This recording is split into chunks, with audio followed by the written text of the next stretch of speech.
5 on Saturday, around 5.5 hours prior to the shooting. Now, the Attorney General says so far the video that's been released is the best they have of this person of interest. Police have no information about how old he is and nothing to suggest that this is a Brown University student or staff member. They're hoping someone in the public will recognize this person's body movements, the posture, how they're carrying their weight. The FBI has also released new videos showing that this person of interest walked past the engineering building at 2:53, roughly 1 hour before the shoot. And then we have this one taken after the attack, showing the man walking back into the residential area, the area that the police are surveying. It was all captured by a surveillance camera outside the building. Now, all this comes as a map shows the camera coverage on the campus had a clear blind spot with no footage where the shooting actually took place. Brown University's president was on the defensive yesterday amid questions over the lack of cameras. The shooter is responsible. Horrific gun violence took the lives of these students and hospitalized others. And it's deeply sad and tragic that schools across the country are targets of violence. Brown is no exception. Now, investigators admit they have a lot more area to canvass. Right now, they're walking through 200 tips. But according to Brown University student body president, lack of answers is concerning. Before we get to the student body president of Brown University, welcome to the video, everyone. This is Justin Paul. So, as we was reporting, there was a shooting at Brown University, claimed the lives of 2 students, I'm thinking it was 2 students.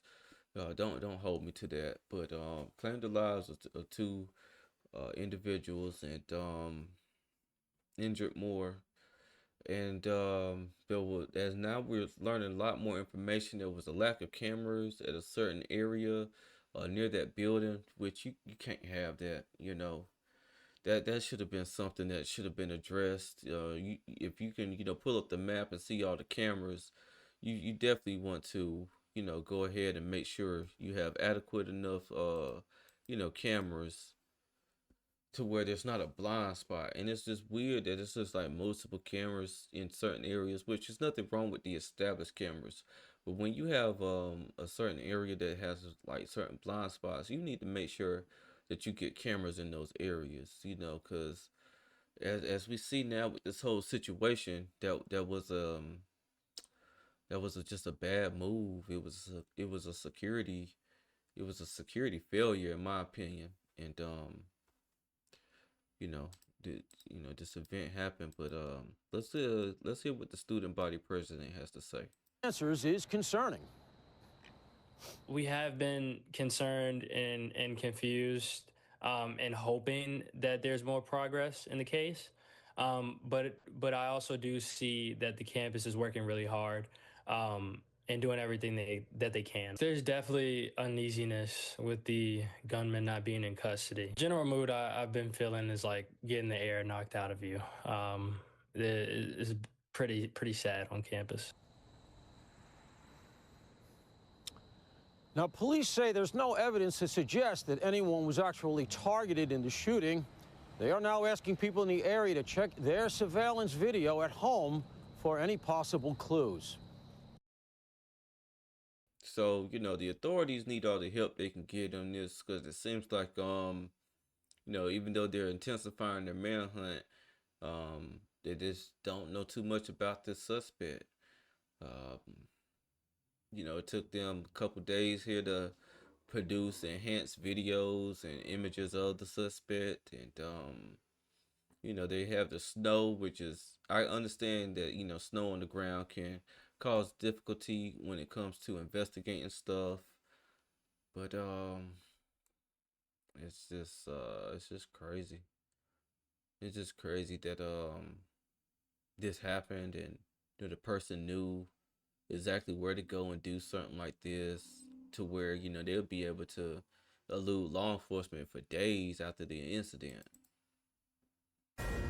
I wouldn't say they've hit a dead end, but they just don't have any solid leads on the identification of the subject. It appears as though he may be scoping things out, but it's more so he's like buying time. He's almost waiting until he knows where he wants to go and what he wants to do. He's engaging in that pre-attack surveillance, that right before, making sure it's a soft target, making sure there's no law enforcement in sight, and just rehearsing his attack right before he goes in that building and commits it.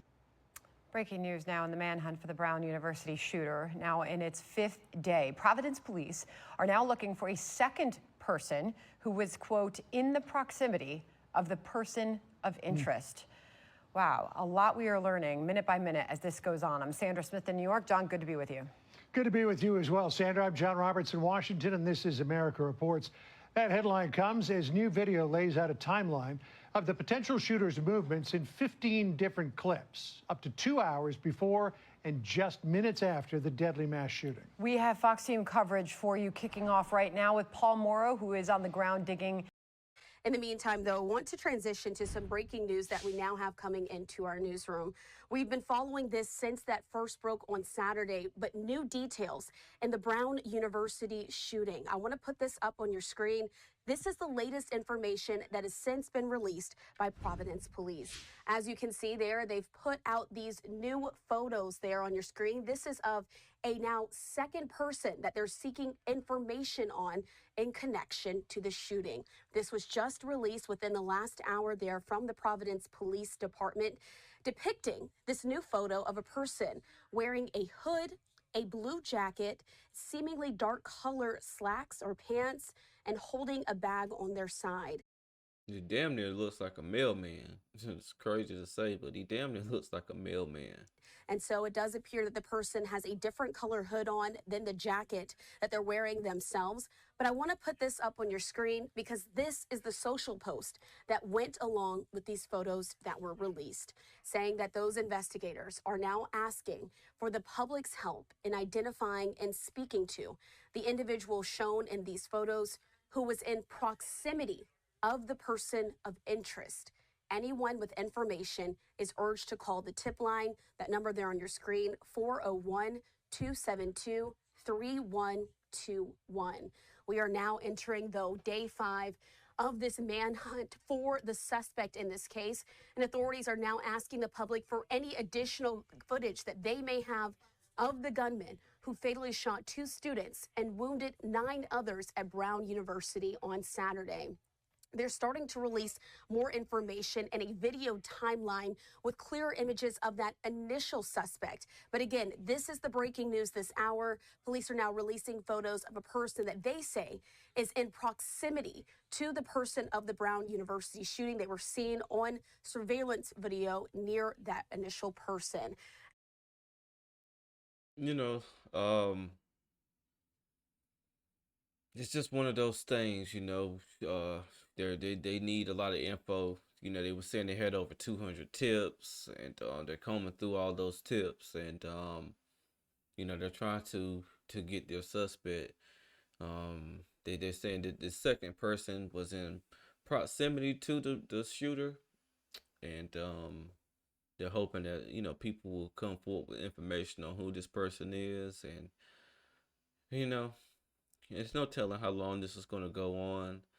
And it just shows, you know, you really have to take security very seriously, especially at you know, places where, you know, there's going to be students and churches and, you know, workplace, you know, all these types of places, you know, your jobs.